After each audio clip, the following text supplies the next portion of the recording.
নমস্কার বন্ধুরা, ডলি রন্ধনশালা সবাইকে স্বাগত।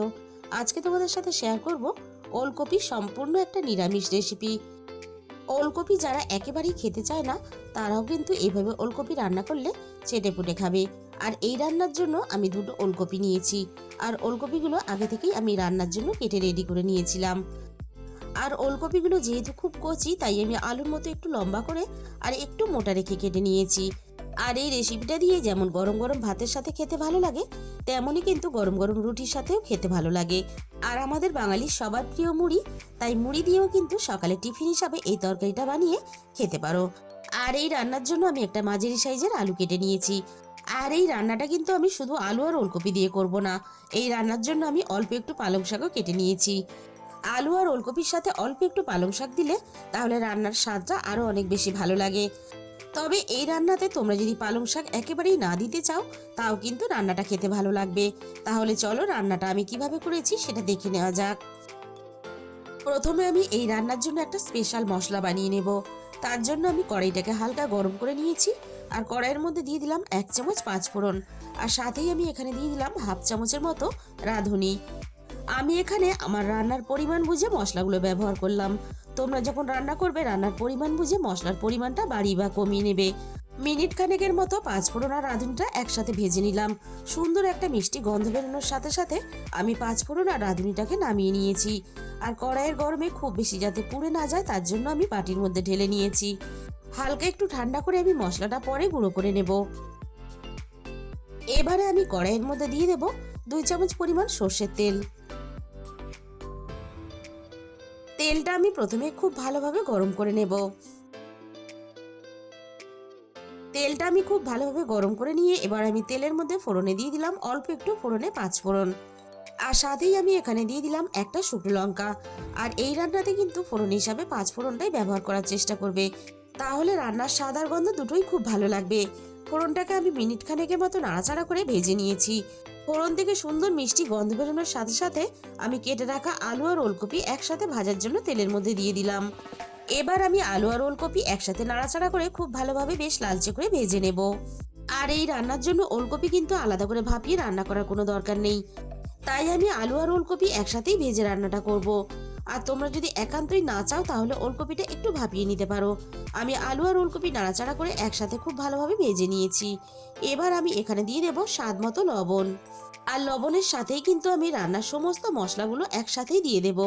এবার আমি দিয়ে দিলাম রান্নার প্রয়োজন মতো হলুদের গুঁড়ো, আর সাথেই আমি এখানে দিয়ে দেব ঝালের জন্য অল্প একটু লঙ্কার গুঁড়ো। যেহেতু নিরামিষ তরকারি তাই খুব বেশি কিন্তু ঝাল হলে খেতে ভালো লাগবে না, তাই ঝালের পরিমাণটা এখানে অবশ্যই কম ব্যবহার করবে।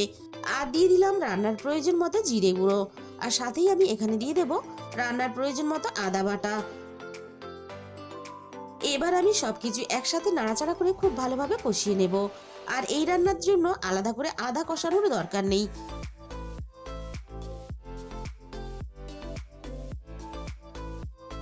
সবকিছু আমি একসাথে নাড়াচাড়া করে খুব ভালোভাবে কষিয়ে নিয়েছি। এবার আমি রান্নার মধ্যে দিয়ে দেব অল্প একটু জল, যাতে না মশলাটা পুড়ে যায়। এবার আমি রান্নার মধ্যে কেটে রাখা পালং শাকগুলোকে দিয়ে দেব। আর এই রান্নার জন্য কিন্তু পালং শাক এইভাবে একটু বড় বড় করে কেটে নেবে, তাহলে রান্নাটা দেখতেও ভালো লাগবে। আর পালং শাকগুলো খুব বেশি সিদ্ধ হয়ে রান্নার সাথে মিশে যাবে না। এবার আমি পালং শাকটা সবকিছুর সাথে খুব ভালোভাবে নাড়াচাড়া করে মিশিয়ে নেব।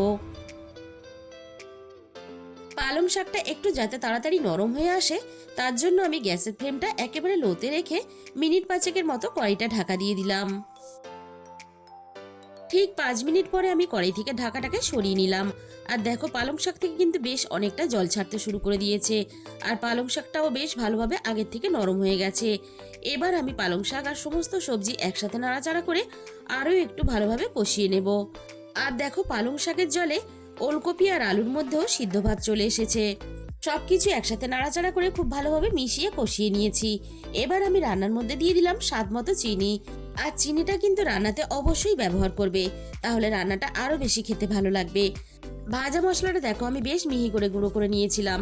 এবার এই ভাজা মশলার অর্ধেকটা আমি এখন রান্নাতে দিয়ে দিলাম, বাকি অর্ধেকটা আমি রান্নাতে পরে ব্যবহার করব। এবার আমি ভাজা মশলাটা নাড়াচাড়া করে রান্নার সাথে খুব ভালোভাবে মিশিয়ে নেব। আর বন্ধুরা, তোমরা যখন এই রেসিপিটা বানাবে আর এই ভাজা মশলাটা দিয়ে যখন এইভাবে নাড়াচাড়া করবে, তখন তোমরা বুঝতে পারবে এই ভাজা মশলার সুন্দর মিষ্টি গন্ধটা সারা বাড়িতে কিন্তু ছড়িয়ে পড়বে।